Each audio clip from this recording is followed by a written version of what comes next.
Hello friends, कैसे हैं आप सभी। आई होप कि आप सभी अच्छे होंगे। मैं पंकज कुमार आप सभी को एजुकेशन एका में स्वागत करता हूं। जैसा कि आप सभी जानते हैं कि सीटेट का एग्ज़ाम नज़दीक आ गया है, जिसको ध्यान में रखते हुए मैं आप लोग के सामने मोस्ट इम्पोर्टेंट ऑनलाइनर फैक्ट्स लेके आया हूं, जो कि एनसीईआरटी बेस्ड क्लास 6 टू 8 तक है। यदि आप क्लास 6 टू 8 तक यानी पेपर 2 का तैयारी कर रहे हैं तो यह वीडियो आपको लिए काफ़ी हेल्पफुल होने वाला है। तो बने रहिएगा वीडियो के साथ में। यदि आपको वीडियो अच्छा लगेगा तो वीडियो के लाइक, सब्सक्राइब और शेयर जरूर कीजिएगा। सब्जेक्ट रहेगा आज का मेरा फिजिक्स, ताकि इस ऑनलाइनर फैक्ट्स के द्वारा आप कम समय में अपनी तैयारी को अच्छे ढंग से कर पाएंगे और एग्जाम में सफल हो पाएंगे। तो चलिए हम स्टार्ट करते हैं आज का सेशन। फर्स्ट क्वेश्चन है मेरा, एक प्रकाश वर्ष कितने मीटर के बराबर होता है। तो याद रखिएगा, एक प्रकाश वर्ष 9.46 गुने 10 के पावर 15 मीटर के बराबर होता है। सेकेंड है, दूरी मापने की सबसे बड़ी इकाई क्या है। तो याद रखिएगा, दूरी मापने की सबसे बड़ी इकाई पारसेक है।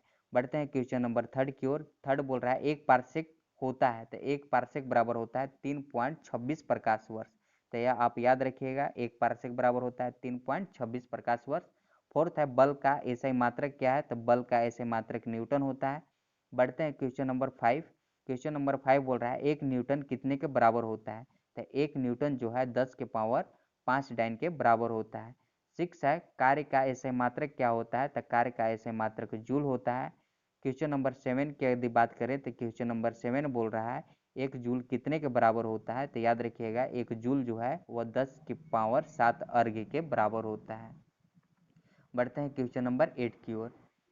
समय का ऐसे मात्रक होता है। तो याद रखिएगा, समय का ऐसे मात्रक सेकेंड होता है। ताप का ऐसे मात्रक यदि पूछ दे तो ताप का ऐसे मात्रक केल्विन होता है। क्वेश्चन नंबर 10 की बात करें, ज्योति तीव्रता का ऐसे मात्रक कैंडिला होता है, जिसे सीडी से डिनोट करते हैं। क्वेश्चन नंबर 11 बोल रहा है पदार्थ का परिमाण का ऐसे मात्रक होता है। तो याद रखिएगा कि पदार्थ का परिमाण का ऐसे मात्रक क्या होता है, मोल होता है।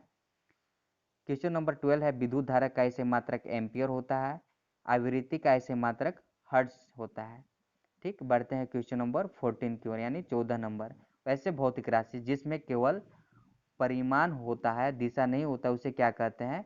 तो अदिश राशि कहते हैं। जैसे यदि हम एग्जाम्पल की बात करें कि हमको यदि 2 केजी चावल लेना है तो उसमें तो केवल परिणाम है, ठीक, दिशा तो नहीं है। हम यह नहीं कर सकते हैं कि 2 केजी चावल आप पूर्व दिशा की ओर दें, ठीक ना।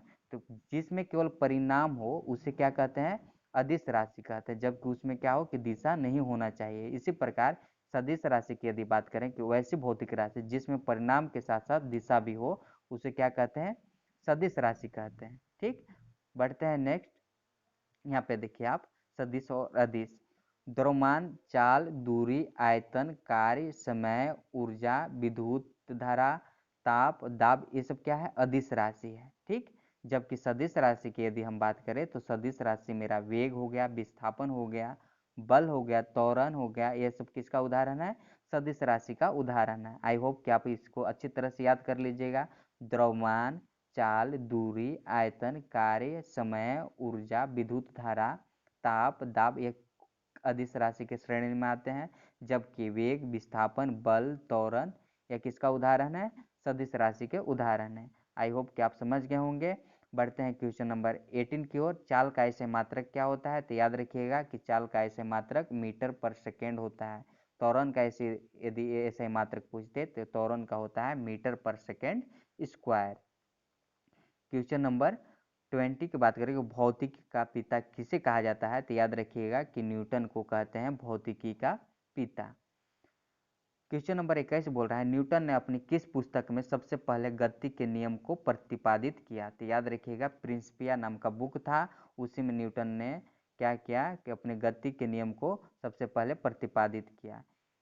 क्वेश्चन नंबर 22 की यदि बात करें तो क्वेश्चन नंबर 22 है यदि कोई वस्तु विराम अवस्था में है तो वह विराम अवस्था में रहेगी जब तक उस पर कोई बल लगाकर उसमें परिवर्तन न किया जाए। यह न्यूटन के किस नियम को प्रतिपादित करता है।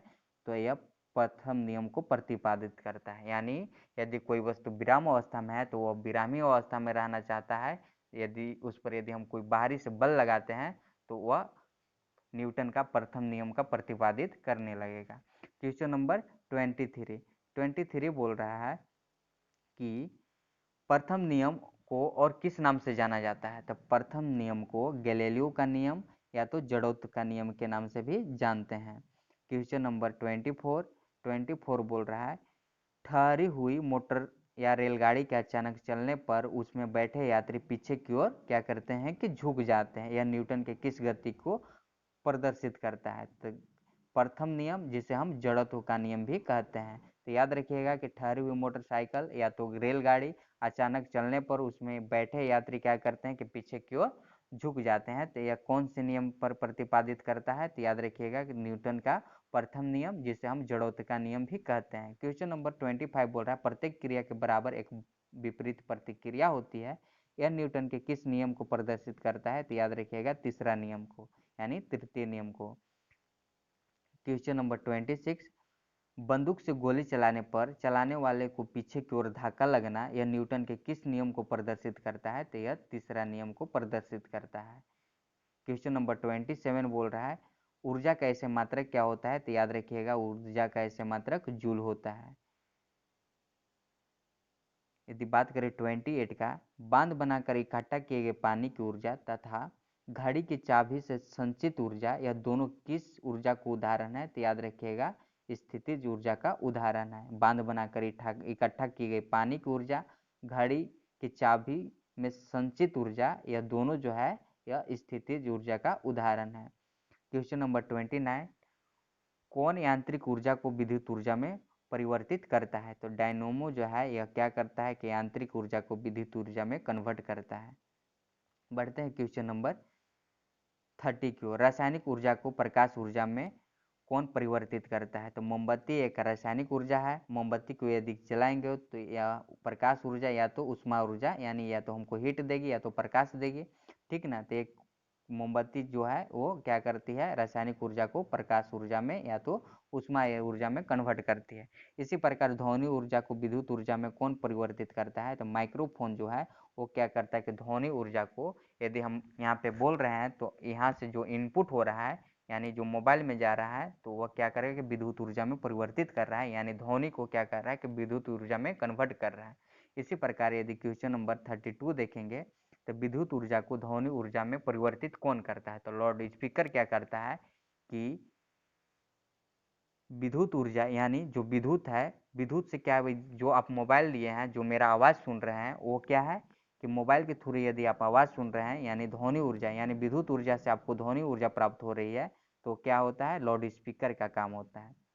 बढ़ते हैं क्वेश्चन नंबर 33 की ओर, सौर ऊर्जा को विद्युत ऊर्जा में कौन परिवर्तित करता है? तो सोलर सेल क्या करता है कि सौर ऊर्जा को विद्युत ऊर्जा में परिवर्तित करता है। तो याद रखिएगा क्वेश्चन नंबर 34, विद्युत ऊर्जा को प्रकाश ऊर्जा में परिवर्तित करता है। तो ट्यूबलाइट विद्युत ऊर्जा को यदि प्रकाश ऊर्जा में, यदि आपके सामने यदि कोई बल्ब जल रहा है, तो वह क्या कर रहा है कि इनपुट वह विद्युत ऊर्जा को ले रहा है, वो क्या कर रहा है आपको कि आउटपुट दे रहा है, प्रकाश को दे रहा है।